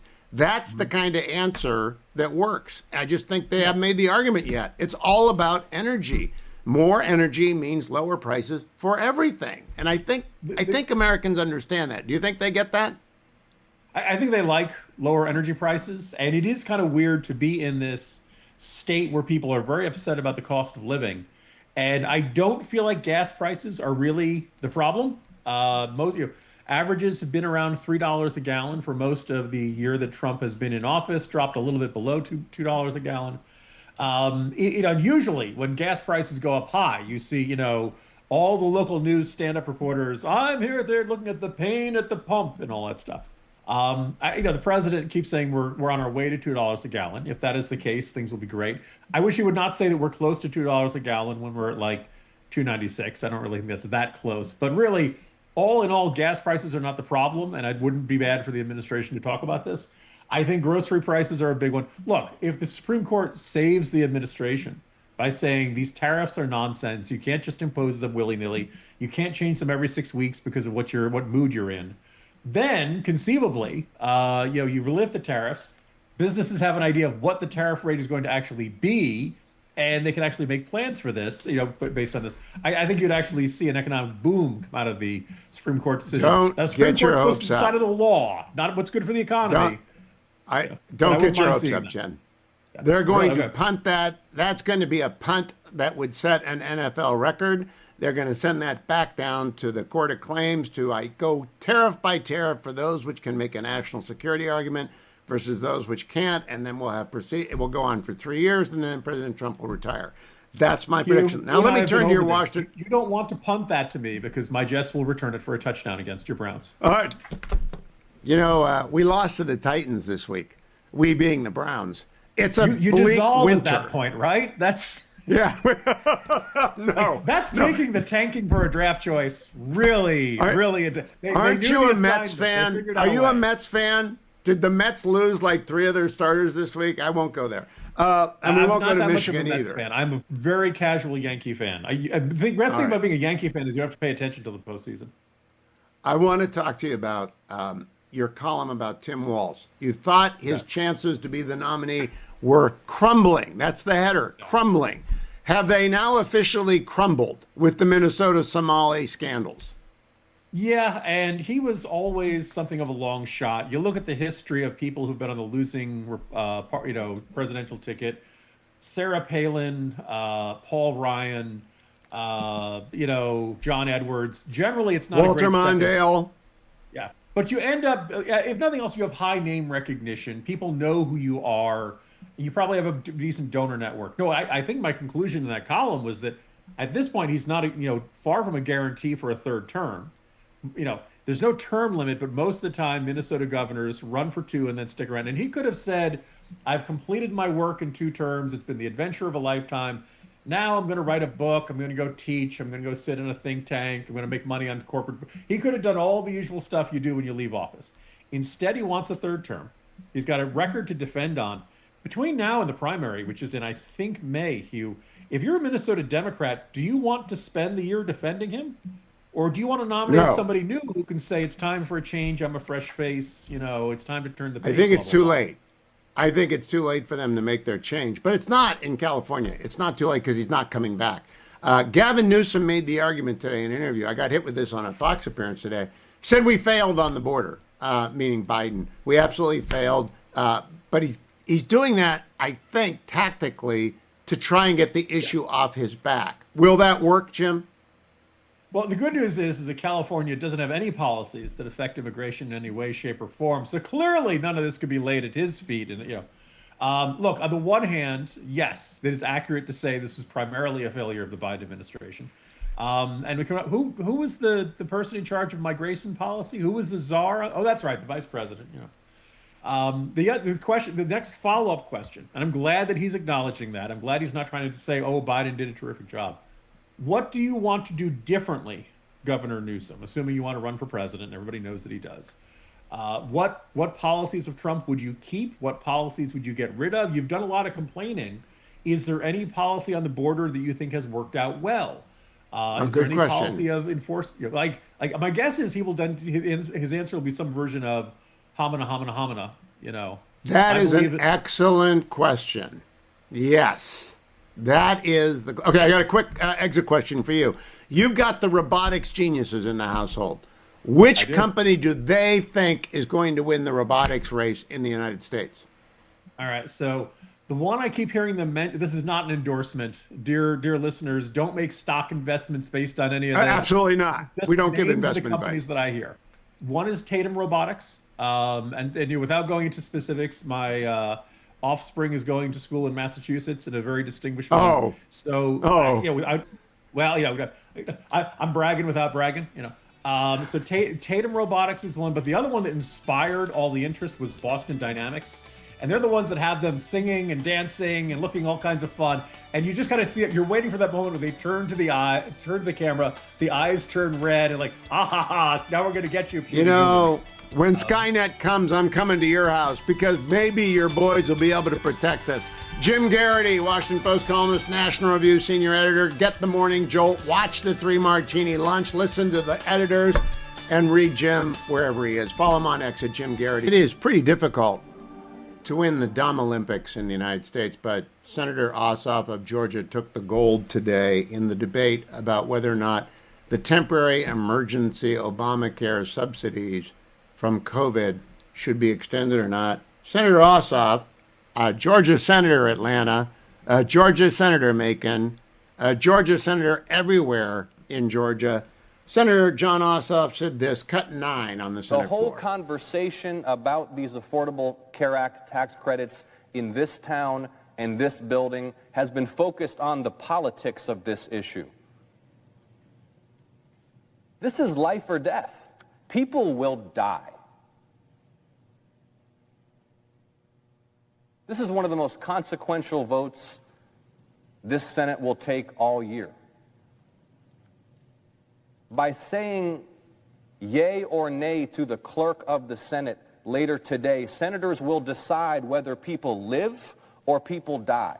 Senators will decide whether Georgians and folks across the country are financially ruined or have a shot. 500,000 Georgians.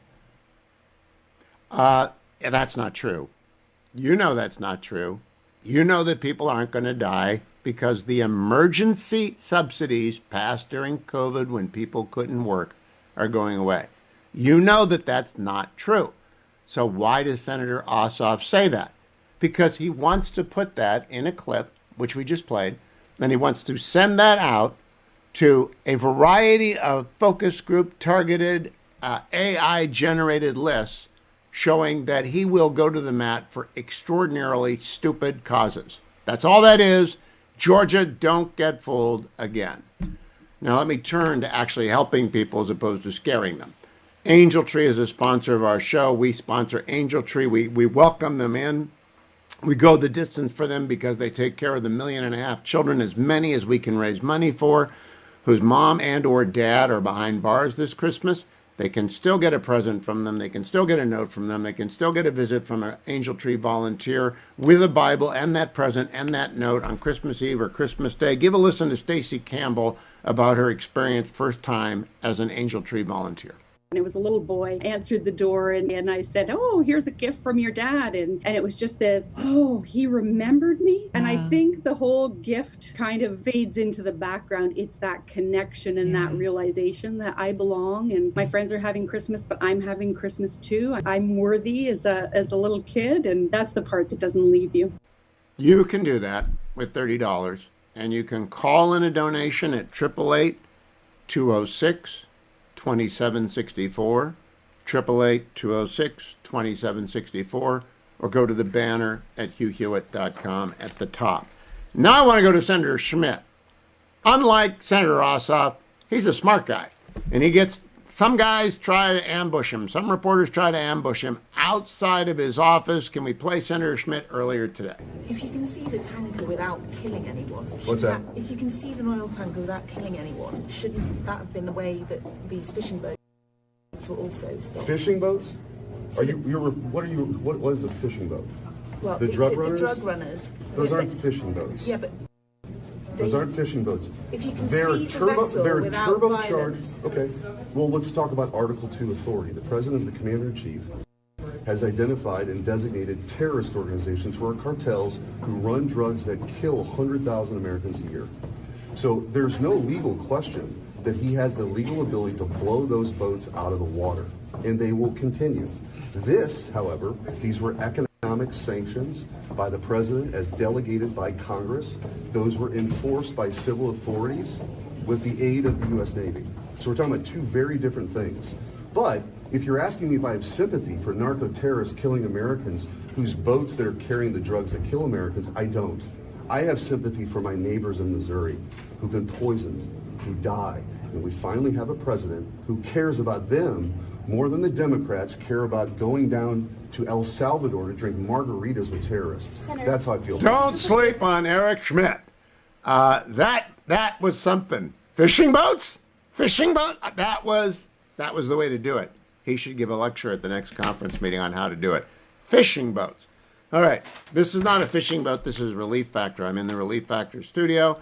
I tell you about it every hour, 3 times a day. I do not let you rest. I do not let you forget that the minor aches and pain that is bothering you as you drive home tonight, wherever you are driving home tonight, or if you're out on a longer lunch on the West Coast, wherever you are, that minor ache and pain doesn't have to be there. You can get rid of it with ReliefFactor.com. You don't have to pop another Tylenol. You don't have to take more aspirin. If you're an NSAID person, NSAID, whatever they are, I can't take those. Maybe you can't take those, but I can and have taken Relief Factor for more than a dozen years. The only supplement I've taken for more than 20. It's the one that I will tell you right now, the only one I want. I turn down a lot of money to take different supplements, but I call 1-800, the number 4, and the word relief if you want to get the starter pack for $19.95, less than $1 a day. Or go to their website, ReliefFactor.com, ReliefFactor.com, or call 1-800, the number 4, and the word relief. Joined by former United States Senator Jim Talent from Missouri, senior fellow at the Reagan Institute for Defense Studies and the Center for Peace. Senator Talent, today the Republicans rejected extending the subsidies on Obamacare that were emergency subsidies in COVID, and I do not believe they have the votes to pass the Cassidy-Crapo alternative, which would be available relief for people at 700% of the poverty line. So they're going to go way up. For the 24 million Americans who got forced into the state plans. What ought Republicans to do, in your view? Well, I wouldn't mind if they'd push association health plans again, That's what I passed out of the House now, I guess almost 30 years ago. It would allow small businesses to pool together through their trade associations and buy health insurance on the same terms as big companies. And all you really have to do is exempt them from state regulation and regulate them under ERISA, the same way we regulate multinational corporations. Wouldn't cost anything, would make health insurance available to millions of people. I passed it out of the House on a bipartisan basis 2 or 3 times in the late 90s. So I think I have no it's still idea the why right we idea. haven't done that. I just wrote a column today on states screwing up energy pipelines because of state regulations. Apparently, they're doing it to the insurance market as well, because one of the options I've heard out there is remove the ban on the state exchanges cooperating with each other, because that minimizes your risk pool. It would minimize it. Yeah, I introduced the bill and passed it several times, in part because my brother owned for many years a bar and grill. And one of the big issues he had as an employee of the corporation was trying to get health insurance. Well, if he joined the Restaurant Association and the Restaurant Association sponsored plans, which all the small business groups are eager to do, then he could get health insurance as if he was one restaurant as part of a big national corporate chain. So that would be a good idea. You know, Senator, that makes too much sense. That makes too much sense for the American Congress to do, because that really does make sense. To deregulate the Obamacare market, because the reason health insurance costs so much is Obama regulated it so much that most of the insurance companies got out of the market. So what we're doing now is paying highly inflated costs to a few insurance companies, and the taxpayers are subsidizing it. Of all the possible solutions to the healthcare problem, it's probably the worst. So, you know what the worst is? Let me argue. The health savings account. Now, I know this is heresy among free market people. Health savings account they're a great policy innovation. They are not a solution to anything, because they require dollars that you haven't got to fund a benefit you might not need. It doesn't actually connect with anyone emotionally. It's not a solution. No, I agree. And well, they're okay. I mean, it's fine to have them. There are some people who can take advantage of them, but it's not a solution to the systemic problem. And one of the difficulties that I had, and I did do a lot in healthcare in those years, was that there is a wing of our of conservative scholars who are just insisting on trying to regulate health insurance the way we regulate, or buy health insurance the way we buy car insurance. They want individuals to do it. And maybe if we could go back in a time bubble to before World War II, which is the reason we have employer-sponsored health insurance, and you know that story, right? I do. Right. Yep.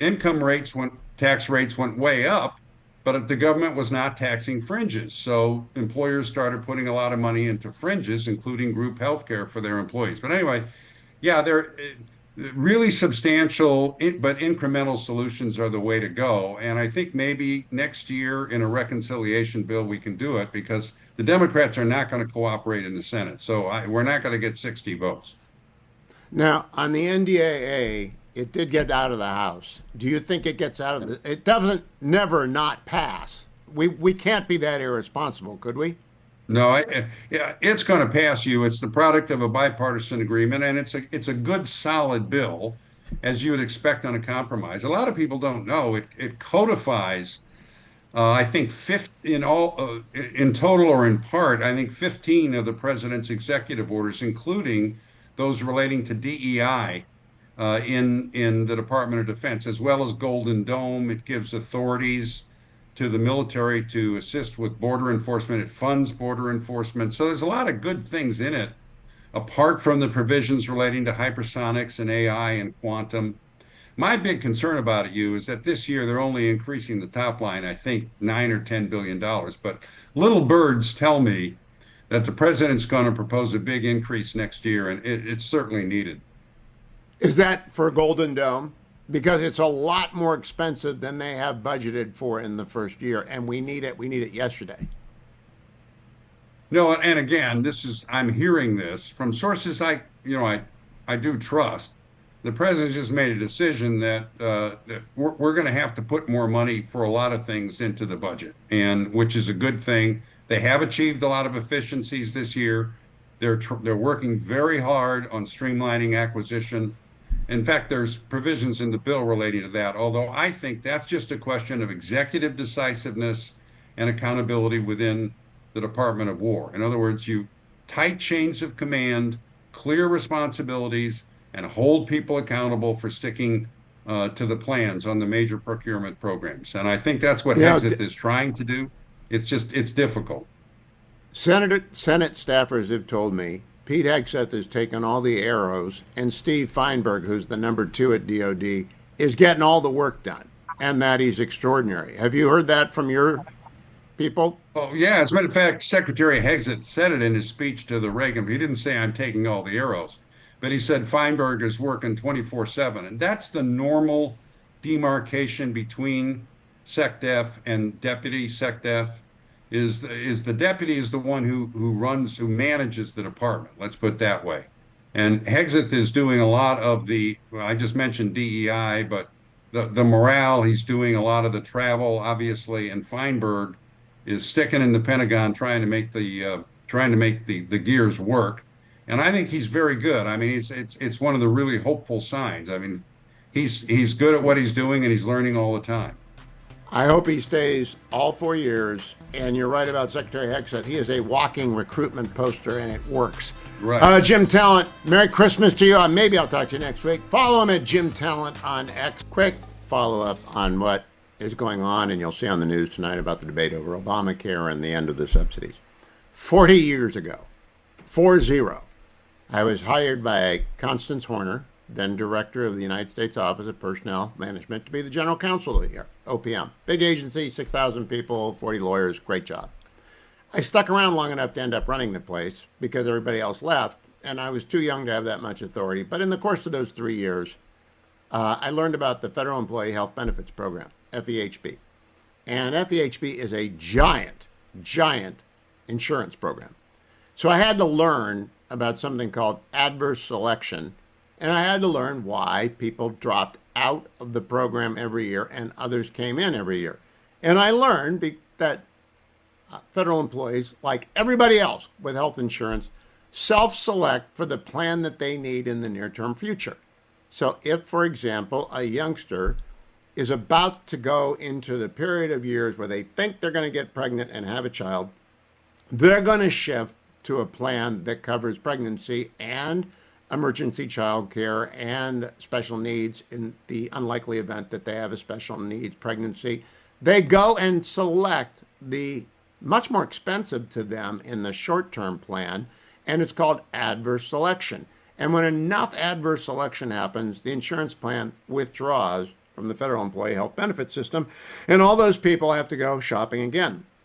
There are lots of answers to the problem of adverse selection. Number one is not to allow people to make an annual selection of plans.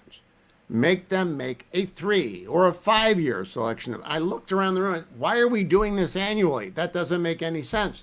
And the answer was government employee unions. So if you want to know why anything is broken in America, and I mean anything, from education to insurance, from energy production, whatever is broken in America, the problem is government employee unions, not government employees. There are many fine, wonderful, brilliant teachers. One of them is married for reasons that just simply boggle my mind to our wonderful producer, Generalissimo. But so there are wonderful teachers everywhere. Teachers union, 7th ring of Dante, going south, not north. I am here to tell you, if you got rid of government employee unions and the demands that they make on the public fisc, we could solve everything yesterday. And if we got Democrats out of the business of you should see some of these cuts. Patty Murray, John Ossoff, the idiocies that they are saying on the Senate floor. I don't know how we ever fix healthcare in the United States unless we absolutely positively end C-SPAN. That's the way. But for as long as we've got C-SPAN and they can make stupid speeches that raise money for them on Act Blue, we're not going to fix it. That's it. Merry Christmas. If you find, by the way, the missing persons, the gingerbread people from Trader Joe's, send me an email over at hughhewitt.com, because they are missing and I don't know what happened to them.